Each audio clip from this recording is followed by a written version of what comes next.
are Hitting the Post, NorthJerseySports.com's original multimedia series talking all things soccer across North Jersey, and we are down to the wire. It is state championship time. I am Corey Doviak, being joined by just one resident expert on this week's show. He is our guy, Richie Ballgame Barton. What's up, Richie B? Oh, not much. Just, again, this is an incredibly exciting time of year. Not only state finals, but you know what today was. What was today? Fill me in. Today was the grand opening of Chick-fil-A at the Garden State Plaza. Oh, wait, hold on. Before you get into our wonderful sponsor, Chick-fil-A, I want to do this properly because we gotta clear the floor. I understand you have a tremendous announcement to make. Is that true? I do. Okay, so hold on.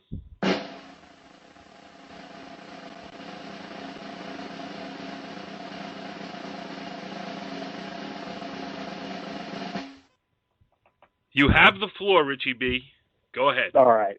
First, I'm going to talk about the first 100 promotion that they had last night. It went on all night in front of the store in the Thursday morning, DJ with games, a couple of YouTube celebrities that were there. I went down there this morning, and it was packed. But the crazy thing is they kept the line moving. Food came out quickly, which was awesome. The only complaint I had is I had to say that I missed breakfast. Not happy about that, but luckily it'll be open for hopefully 40, 50 years to come. So I'll have breakfast there many other times, I'm sure. In case you forgot, their breakfast is unbelievable. Chicken minis, bacon, egg, and cheese on a biscuit, chicken biscuits, whatever. I had chicken nuggets today. Incredible. Absolutely incredible. Can't wait to go back. Chick-fil-A. Garden State Plaza, it's open. Check it out. Okay. Am I free to speak now? That felt good. Go ahead. Thank you, Chick-fil-A. Now open in the Garden State Plaza. All right, let's talk some soccer here because we got a lot to do this week. We got some teams heading for state finals this weekend. One that's already won a state championship. Congratulations to IHA, winning again in non-public A, a 2-1 win over Notre Dame in overtime. Neither you nor I were there, Richie B, because we had things to do. It happens sometimes, you know. I think you were probably at Chick-fil-A. Yeah, I was waiting there a week before, and I wouldn't be against that. By the way, it was so good. Oh my God. Anyway, all right. We got two more girls teams heading for the state finals. One being Ramapo. They had a 1-0 win over Whippany Park in the Group 2 state semifinals, a game that I was at, and I got some sound from it. And also in Group 3, Northern Highlands going for a 5th straight group championship, unprecedented up here in Bergen County, and would be only the 3rd time in the state of New Jersey that it ever happened. We will talk all about that. We will get in depth because our guest this evening is none other than Northern Highlands head coach Tara Madigan. We will get to her shortly. She's got a busy schedule, so we appreciate her carving us out some time. Let's just mention on the boys' side, and again, we covered these games, so we have some sound. We got some interviews. We have analysis. Old Tappan won the first ever state sectional title in boys soccer history at the school. You were there in the Group 3 semifinals. They gave up 2 early and fell to Mendham 2-1, but a great season nonetheless.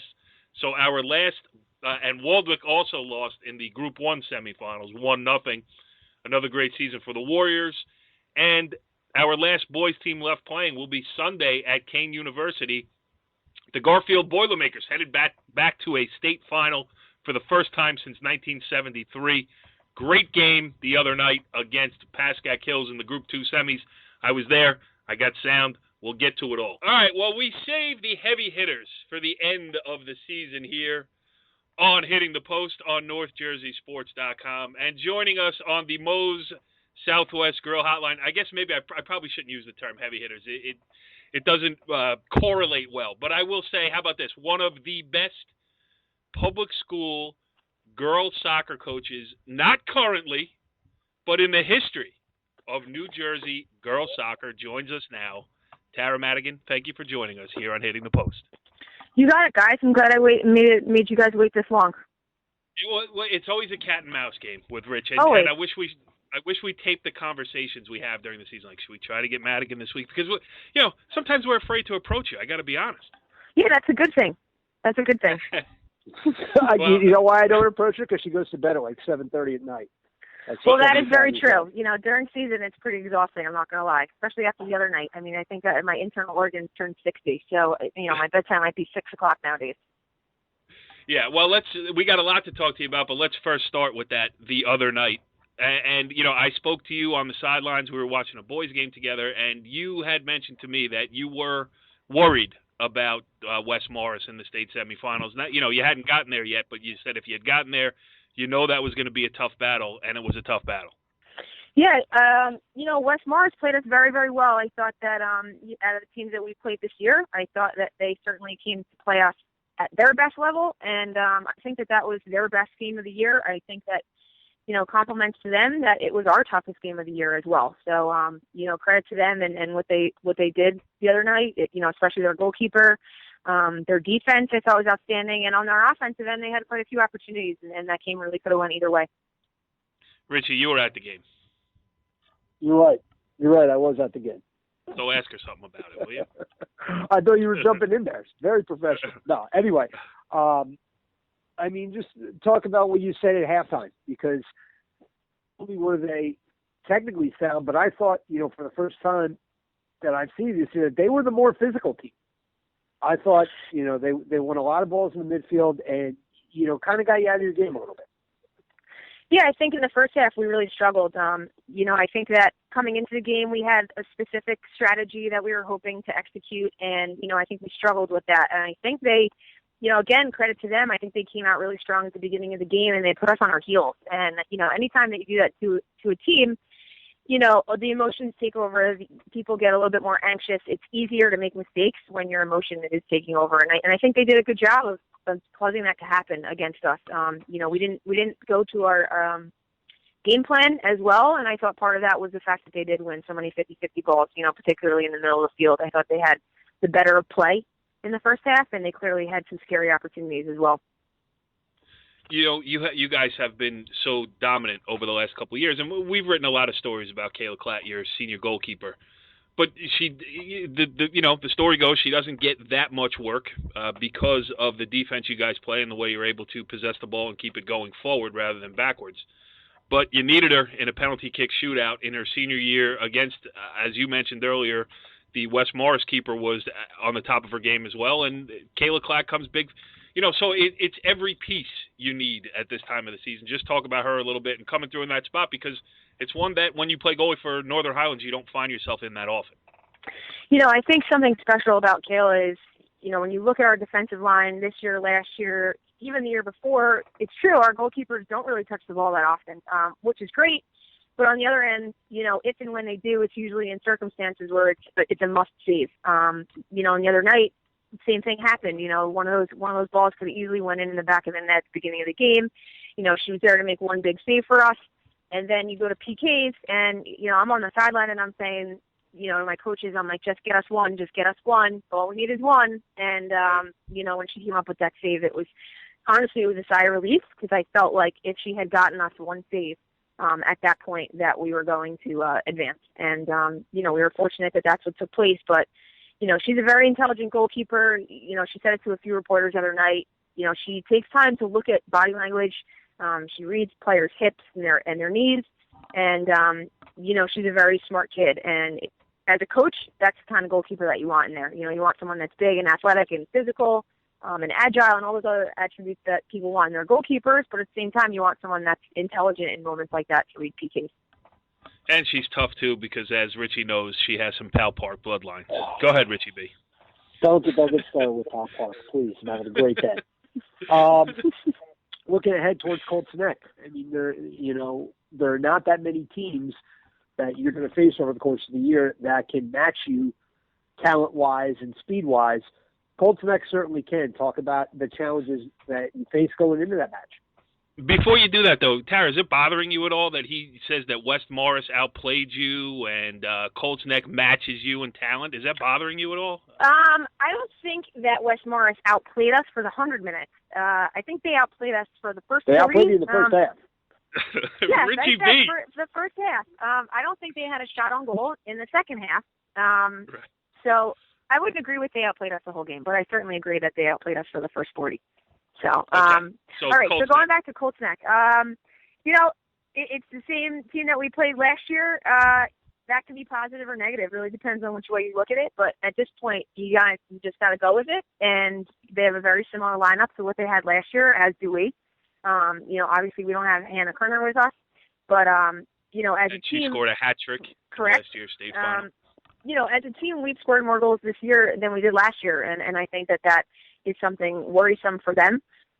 We have more players that are in double digits with goals and assists than we did in previous years, last year and the year before, which is a compliment to our offensive end. But Colts Neck, they're coming into this game undefeated as well. They have quite a few seniors on that team. I think this is anybody's game at this point. Both teams are going to go in with their own strategies, but in terms of pace, in terms of technical ability, offense, defense, everyone's got their pros and cons. And, we're going to take today and tomorrow to really focus on some things that we need to do in order to be prepared for Saturday. Richie, you have anything else about the present? Because I want to get on to some broader issues with the coach here. By all means, jump right in. All right. So, Tara, it's crazy. And, even as I've followed you here since you were an assistant coach to Bill Jager here, which makes me feel very old. I saw Billy the other night. Billy was at the game the other night. I'm happy for him, that young guy getting a shot in his first year over Tennis Players. But, moving up into, you had a solid program, then you have a great program, and now you have a historic program, not just again in Bergen County, not just again in New Jersey, but really one that's garnered a lot of attention on the national level. I mean, I don't pay any attention to national polls, but, some people do, and if you're going to have them, you have to be in them. So, how much of what you do on a day-in, day-out basis with these girls is, don't read the press clippings. Don't believe everybody who tells you you're great. Don't believe guys who sit at the end of your bench and tell you you're the best thing since sliced bread. How do your kids have the mindset that they don't let that stuff infiltrate, or is it something that you're like vigilant against? That hey, only this is built day in, day out. It doesn't just come. I think it's two parts. I think earlier in the year we definitely addressed social media. And we also address it as the season progresses because you never know what's going to come out of it. We've gotten quite a bit of attention, and it started all the way back Labor Day weekend. After our Maria Carrillo game, there was a lot more hype. There was a lot more attention on us. And we addressed it again. And I think that one of the messages that we like to deliver is don't pay attention to it, or at least do the best that you can to not pay attention to it, because what's important are the players to your right and your left, and your teammates and your coaches, and really all that matters is what goes on with the 25 of us, coaches included. And media is going to take whatever story they want and they're going to write it. And it may not be as truthful as you would write it, but the bottom line is that that's their job. Find stories, find highlights, and write about it. And our job is to go out, be prepared, be focused, do the best that you can in these games. And, the memories are going to be with us. And, that's kind of the message that we try to convey to these kids, that, long after they leave here, they're going to remember special moments with each other, with their teammates, and with their coaches. And, I'm not sure that they're going to remember newspaper clippings. Yeah, that's true. Richie B., do you think there was a backhanded attempt at us there? The media is going to take what they want. Absolutely. That was for the you got outplayed little statement there a couple minutes ago. All right, for those keeping score at home, it's Barton 1, Madigan 1 as we head into the. All right. Let me tell you what the tiebreaker is not going to be: pickleball. That's all I'm saying. Yeah, well, or garbage can ball, as you were going to play the other day in the rain there. Yeah. So, yes, and you've had it's such a it's a public school, so to have this run, I mean, Ramapo went on a great run. I forget when it was. Yeah, it was in the 90s. I was in high school, and unfortunately, I had to play them in a county tournament game during that run. That was quite embarrassing. So, yeah, I remember it. It was 95, 96, 97, something along those lines. Did Heenehan take his foot off the gas, or did he pound you? No, definitely. Yeah, he floored it. Oh, that's great. But anyway, so then you start this run. as it's been. You haven't lost to a public school team in 5 years. 1 loss, 1 tie over that time. You're going for a 5th straight state championship. Do you ever take stock? Do you ever look and say, wow, this is pretty cool? Or are you able to do the same thing you tell your kids to do and, go day by day here and live in the moment? Or at the end of seasons, do you say, hey, this was a good one? How do you handle that? I do run the day-by-day schedule. As a coach, I think you really have to, and because we play so often, you really can't look ahead. I think that, sometimes you look on the schedule and you note some big games you have later in the year, but the bottom line is that you're focusing for the next game, and you're taking things that you've just done out in the field for one game, and you're preparing for the next game. And, in that sense, I definitely do what we like our players to do. I wish I lived in the moment more often. I'm not going to lie, but as soon as the whistle blows at the end of the game, I'm focused on the next game. And, that's my own fault. I wish I did it more often. I don't do it often enough, but, the other night, a prime example, I love that moment at the end of that game. I've been on both sides of that. I've been on the losing end of sudden death PKs as a coach, and it's difficult. So in that moment, that was something that I was really going to appreciate. I think all coaches appreciate those big moments. And those are unforgettable moments that you have with your players. But I think that in the grand scheme of things, just as a coach and a person, yeah, I need to live in the moment a little bit more often. I know the feeling. Unless you're Richie B, you really don't want to live the moments of his life. That's all I do. All I do is Doviak won. I'm giving Doviak a point there. Go ahead, Richie. Oh, all I do is live in the moment. There's nothing wrong with that. Anyway. You have a question? Yeah, I was going to say enough about me. And going back to Highlands, again, when you started at Northern Highlands, it was about building something. Talk about the transition from just trying to have a good season and trying to get better to now your season is defined by county and state championships. Talk about the pressure that goes along with that. It's funny. When I started here, you're exactly right. It was really about, coming in and maintaining, what I thought was given to me, to be quite honest. I inherited what traditionally was a good program. And, as a young coach, I was thinking to myself, I need to make sure that I maintain that. I certainly don't want it to go backwards. And never would I have imagined that this program would become what it has. I think I've been fortunate with the players that I have. I've also been fortunate with my coaching staff. And I think that we've done a really, really good job of treating the players that are in our program like family. And I think that any players that have played for us, that have graduated, really understand that and appreciate that now. And you see that by how often they come back to our games, how often they come to alumni events, how often they send emails and give phone calls and want to go out to dinners and lunches and such. But never would I have imagined that it is what it is right now. Yeah, it is crazy. And why? I mean, is it just a good run of players coming up through the same part of Bergen County for the last 5 years? Is it, obviously that atmosphere that you're creating there, you go to a Northern Highlands game, you see young girls on the sidelines running the lines, wearing the pennies, being a part of it. And I would say, I think that is a huge thing. When you have the ball girls who are watching these games and they want to be a part of what you're building there, but still, a lot of places do that and don't experience the kind of success, even half the success that you've had.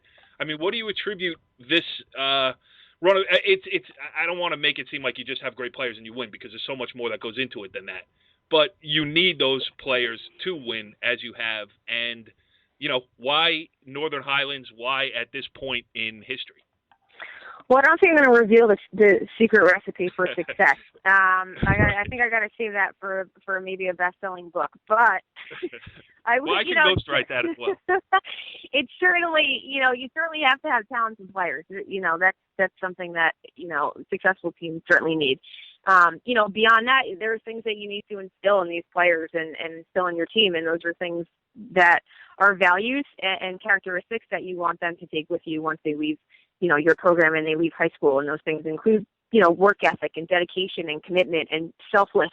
And I think that when they're young, you have the ability to foster that, develop it, and grow it. And I think that that's something that's very special that comes along with being a high school coach, that you see these players and these young people that come into high school at 14 years old, and you have the opportunity to see them grow and develop as young adults throughout their 3 years or 4 years if they're fortunate enough to be with you for those 4 years. And you hope that you can instill those things. And I think that if you can, and you can create a team bond and some, cohesive team chemistry, that you certainly have a better chance of having a successful team. Yes. Well answered, Tara. Go ahead, Richie. You got one more? Then, the coach, she has a day job, too, since she has to get back to it, too. Well, I was going to say, let's let her get back to her job. I think she's done a great job so far, not both as a coach, but especially on this program. I mean, that doesn't get any better than that. Well, it does, but, ourselves included. It's why we save her for the end, and it's why we bumped Evan Baumgarten to make this appearance possible. Tara, all right, last question before we get out of here. Last question before I let you go back to work. And I've asked you this question before. I know what the answer is going to be, but let's put it out there to finalize it. Is there any way you would ever see yourself moving on to a college job? I mean, you've done everything on the high school level, and a lot of people would look at it as the next logical step. What do you say about it? Truthfully, I would say probably not. I'm a big believer in, if what you're doing is working, don't be looking somewhere else. It's kind of like that saying, you don't need to, what is it? You don't need to fix whatever, What is it? If it's not broke, don't fix it. The grass is there you go. There you go. Come on. 2 points for Richie B right there. Here's what happens when I don't go to bed early enough. I lose my train of thought. Sounded like former President George W. Bush there. Yeah, exactly. That was pretty sad. It's okay if I screw up once in a while on these podcasts. Yes, nobody's listening. It doesn't happen too often. But, you're not going anywhere. No, I'm comfortable where I am. Like I said, going back to the fact that you get to see these players as such an important part of their life, I think that's something that's very valuable, and I appreciate it. I value it, and it's not something that I'm looking to change. Tara Madigan, the head coach of the dominating Northern Highlanders girls soccer program, going for a 5th straight state championship this weekend. Tara, we wish you the best of luck, and win or lose, I will interview you after the game. Awesome. Thank you guys so much for having me. Appreciate it. Well, interesting stuff there for sure with Northern Highlands head coach Tara Madigan. And Richie B, I thought I was going to be able to pull it out of her. I thought I was going to be able to get the blueprint to build New Jersey's most dominant girls soccer program. No, there are just some secrets that are just, in a vault and locked away, and, that's one of them. She does such a great job. I mean, they're so organized in really every phase of the game. And obviously we'll be rooting for them come Saturday. Yeah, what the thing is? Saturday. Right. Let's, finish off the Northern Highlands portion of this just by saying, and we've had this conversation before too, but, soccer is a game where the best team doesn't always win. You see it all the time, especially when you're Northern Highlands, and teams come out, 10 behind the ball, playing for 0-0. Sometimes the ball just doesn't bounce your way, and you can win possession and everything else. You can't put one in, and then you lose on a, quick counterattack. It's just unbelievable to me that has not even happened once over the last 5 years for Northern Highlands. I know, and that's when, that goes with the, not so much the physical, but the mental makeup. Right. Where they never really press. They just know that goal is coming if they keep working, and it always does. Yeah, it always seems to work. And, we didn't get into specific names with Tara Madigan because, we were trying to shoehorn a bunch of stuff into there. But, I mean, just the talent that's run through that program over the last, this year with, Casey Richards and everybody, Eva Herm. I mean, it's stupid to name just one player because every player on the team is good. So, it's hard to pinpoint one player and say, well, she's a standout because they're really all standouts. All right, let's move on here. Let's talk about Ramapo a little bit, a game that I was at on Tuesday night. Was that Tuesday, Richie B? I mean, they all blend together. It was Tuesday. It was Tuesday night, and Ramapo was playing Whippany Park at Indian Hills High School in Oakland, and Ramapo was on fire, moving the ball, getting it out wide, swinging it back in, shot after shot, chance after chance. This one went high, that one went wide, another one went into the midsection of the goalkeeper.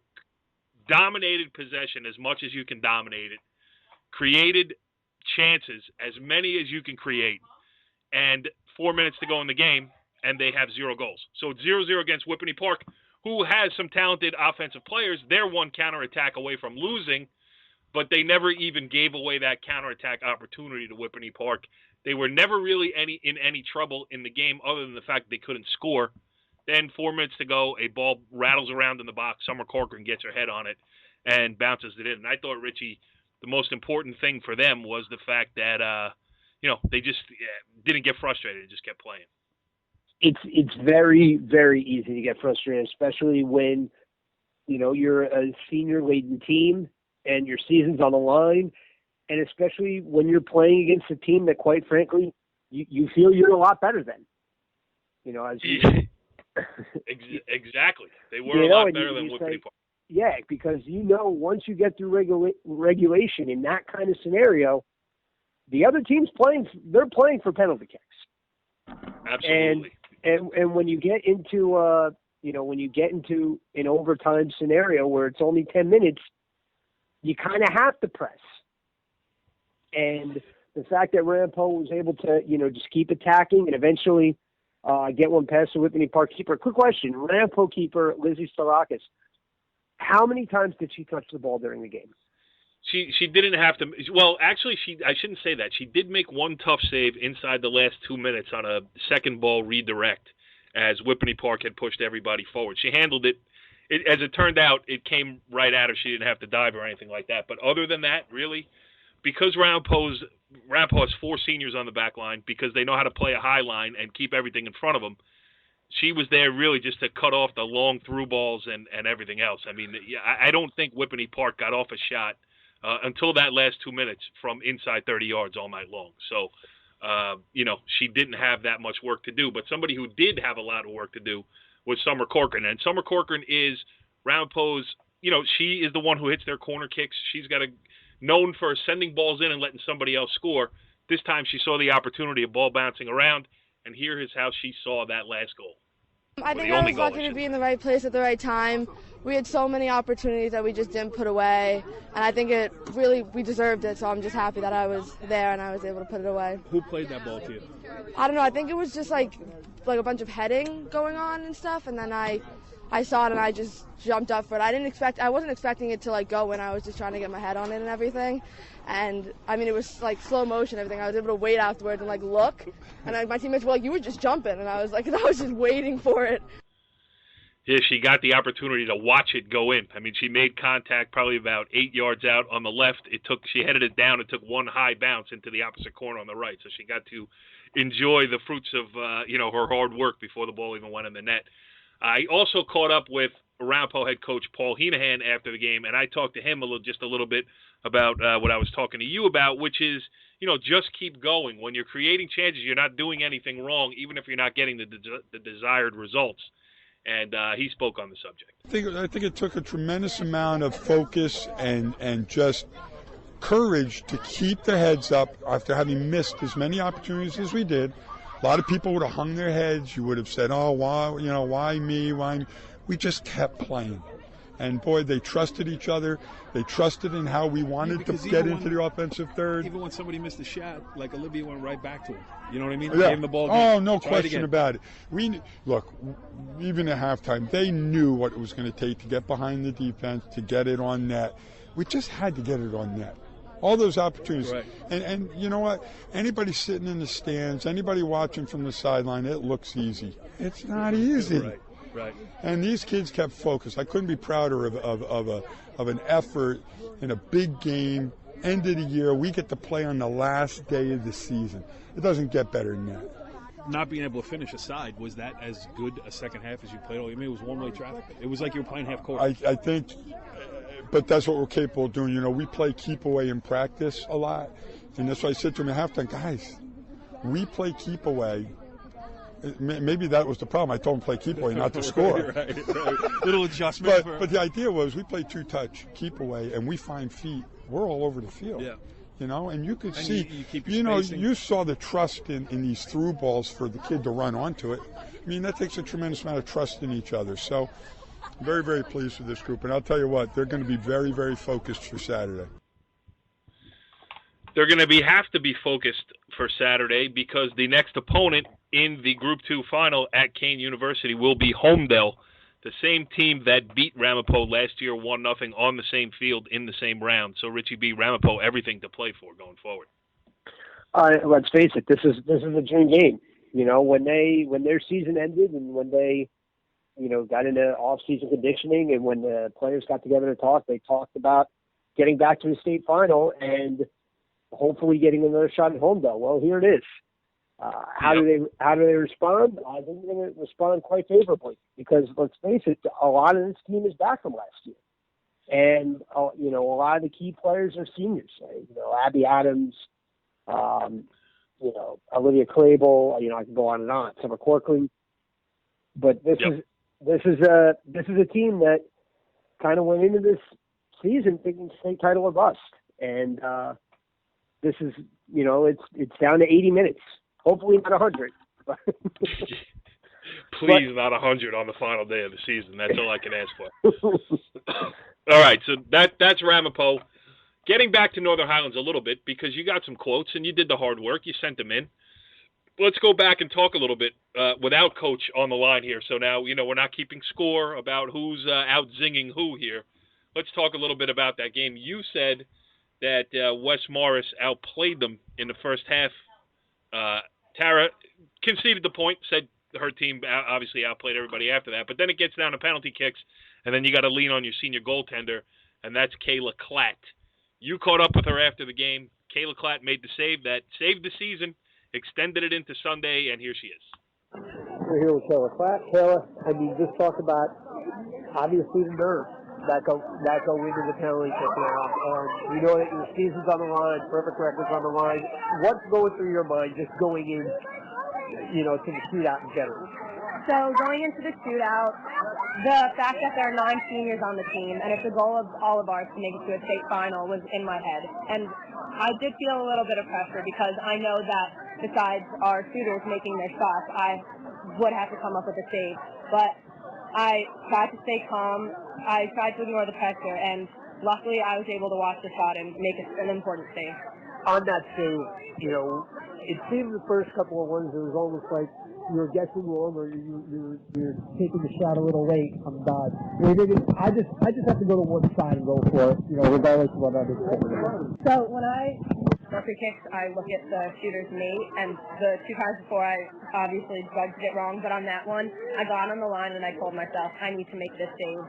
I don't want to continue penalty kicks any further. It could come down to this, and I focused and I dove to the right side. And talk about, of all the wins that you've had in your career, talk about how this felt. In terms of all of our wins, I think this was not only an achievement for me, but a huge win for our entire team. Even though it was 0-0, everyone stayed composed the whole time. No one stopped working. We remained strong and composed the entire game. So not just penalty kicks, entire regulation and overtime. I think everyone on the team was really hard. Last question. It's unrelated to soccer. Your mom is from Powell Park. Yeah. Corey Doviak, is also from Powell Park. How is it possible that you could go anywhere in the world and run into someone from Powell Park?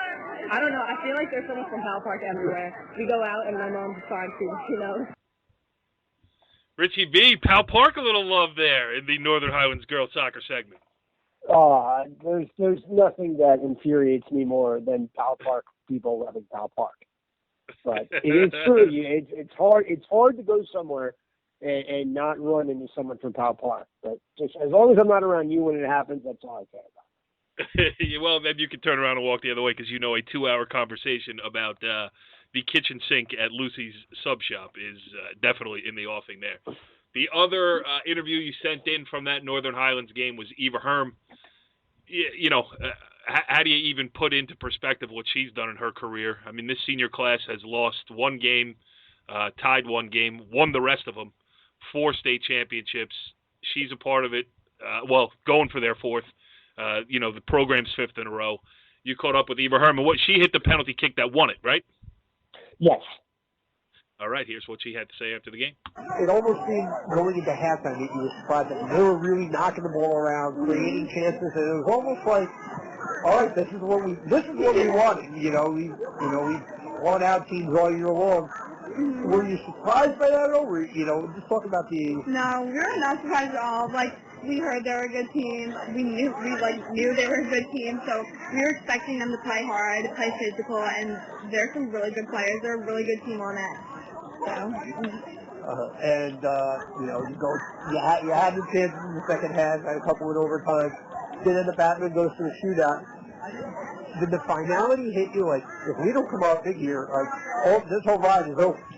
Yeah. It was so nerve-wracking talking about it, but when we were told it, we knew they were going to go into penalty kicks right when the second overtime whistle ended, and we were like, okay, so we're going to do this. We're going to come out on top. We got this. So it was just, and then it kept going and going. We're like, okay, when is this going to end? We need to get this. But it was a great experience. We love pressure. We just love the excitement. Well, they had pressure and excitement, and they came through it just fine. They sure did. And there's a lot of pressure that goes into that, especially being that, for the better part of the last 60 minutes, Klatt really didn't see a whole lot of work, if any. I mean, I think maybe they had one shot over the final 60 minutes on net. And West Morris's keeper, Alyssa Webb, I mean, she was tall, rangy, good hands, and she was active. She had a lot of work pretty much the entire game. And that's something psychologically going into penalty kicks that makes you think, maybe West Morris has the edge here. They have nothing to lose. And they have a keeper who's been active the entire time. Yep. But Casey Richards stepped up, hit a couple big ones, including one that, keep it alive, Morgan Bisaka, who's she's an all-state player and she's still underrated. She's awesome. Right. She stepped up and hit one that they needed to stay alive, and then Klatt came up with the big save, and Herm put it away.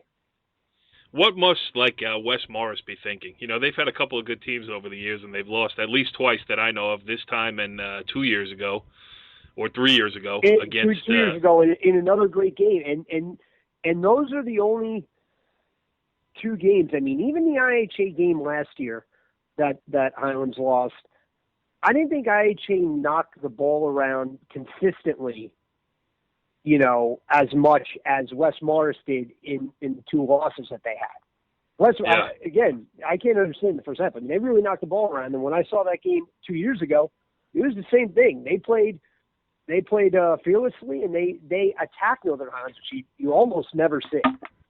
Yeah, exactly. I mean, you see people hanging on for dear life against Northern Highlands and praying for penalty kicks normally. So, and I mean, it's a bummer for West Morris because those are a couple of the best teams in school history. And, but listen, they got a little taste of what the rest of Bergen County's been going through, especially on the public school side here the last 5 years. So, that's the way the cookie crumbles. All right, let's move over to the boys' side.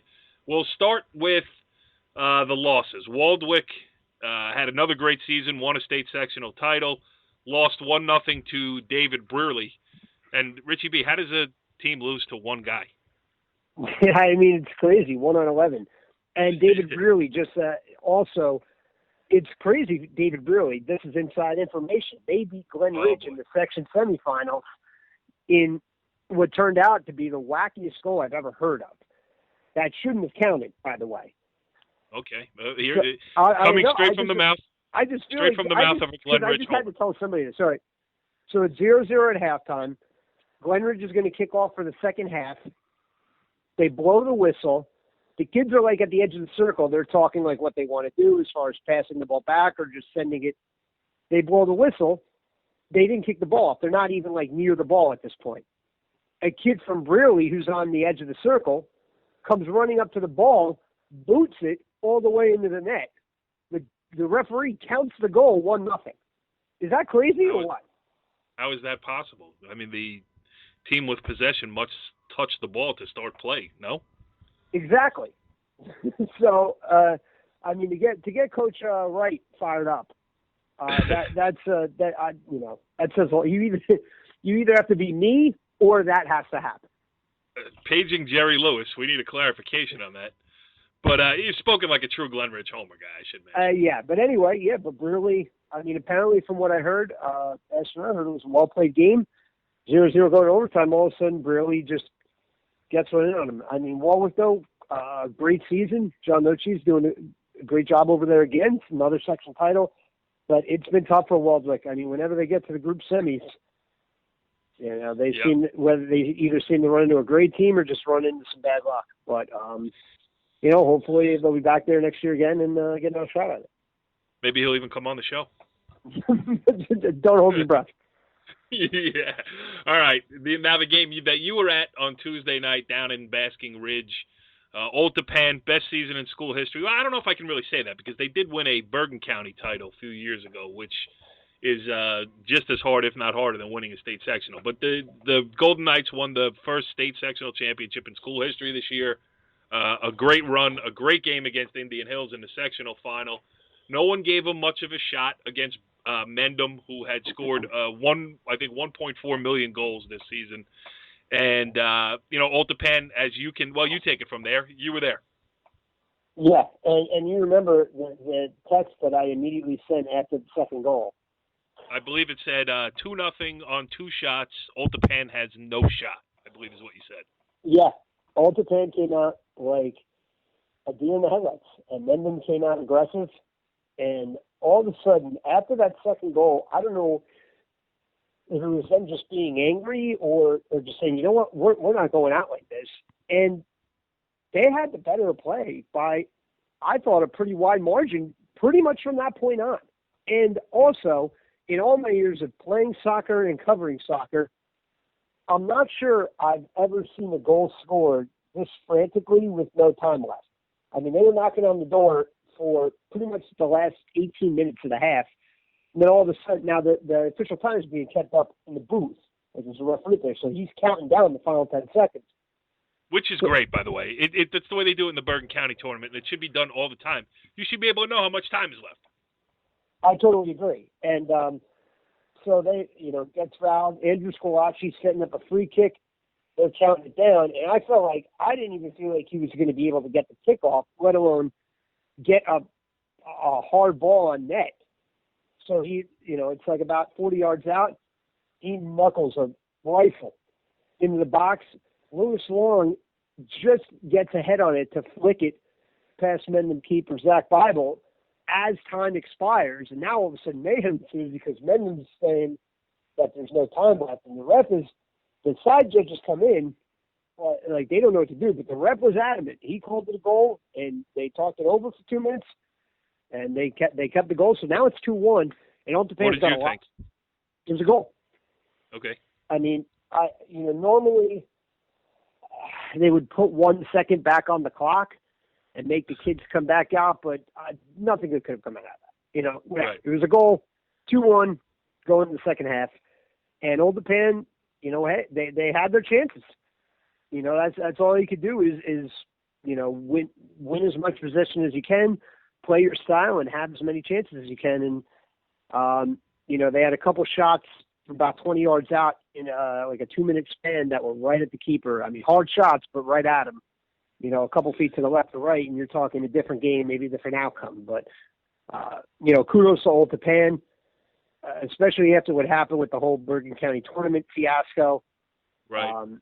It could have been a defining moment in a negative way for their season. Instead, around head coach Mark Torrie, they rallied the troops and did a great job to get through an incredibly tough section.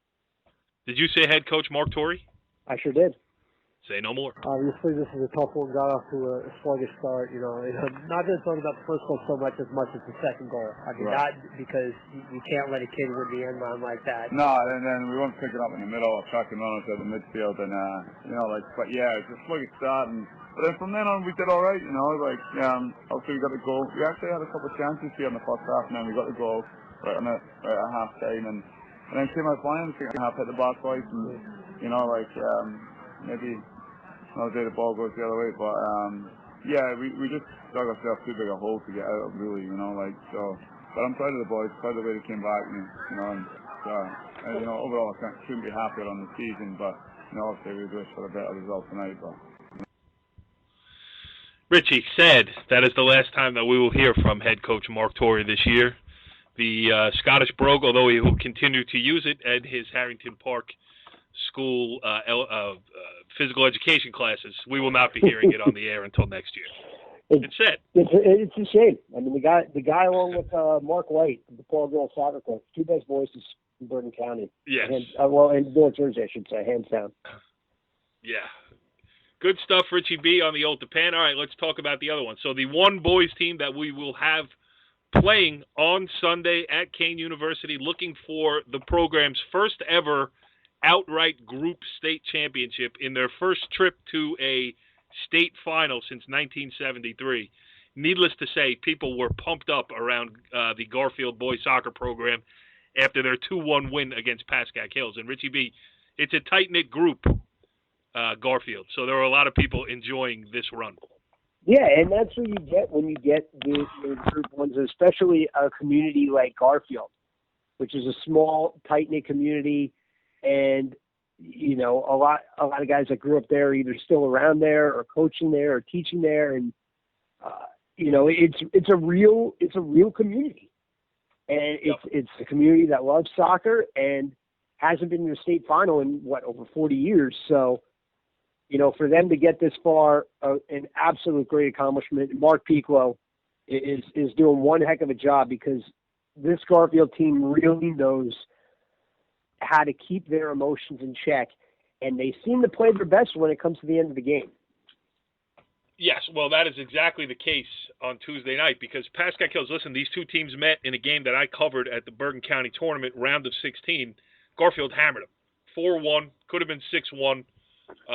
You know, Evan Lazarus, the Pascack Hills goalie, had a great game in that game and gave up 4. So it could have been a whole lot worse. And then this time, Pascack Hills says, you know what, we're going for it. They come out, they were the more physical side. They were taking the body. They were, you know, not letting Garfield get into that flow. And once Garfield does get into the flow, you're in trouble. But there were no long runs through the midfield, no, you know, fanciness. Pascack Hills played hard. And then they get the first goal of the game. Noah Rack takes possession about 25 yards from goal. He makes a run towards the penalty area and got his jersey pulled a little bit on the way in. And then when he gets in, he got tipped over. Now, if you take one of those, you might say, it's tough on, you know, to give a PK there. From my vantage point, I saw both happen. So I think, you know, two add up to one. I think it was a just penalty kick. Rack hits it. Pascack Hills is up 1-0. And with the kind of defense that they can play, Garfield was not just figuratively in trouble. They were really in trouble going into halftime there. Then second half starts. Coach Piccolo, who we'll hear from in a second here on a clip that I have, he gave me the old win one for the Gipper speech. David Herrera said that he probably shouldn't repeat what was said at halftime. The end result was that Garfield came out, matched the physicality. Wojciech Pivovarczyk, the sweeper, talented sweeper, came up and hammered one home to tie the game. And then there's about 3 minutes to go. David Herrera, who you and I continually have been saying, you know, since he stepped on the field as a freshman, but certainly this year, one of Bergen County's best players, one of the most underrated players, and one of the best pure strikers of the ball in North Jersey, lines up a free kick, keeps it low, goes in, 3 minutes left. Garfield goes up 2-1. You think it's over there. Pascack Hills comes right down on their next possession, has a penalty kick of its own from 25 yards out, hits the crossbar. That bounced out. With it went Pascack Hills' hopes of another upset. But first of all, an unbelievable job by Pascack Hills, their head coach, Jim Saltman.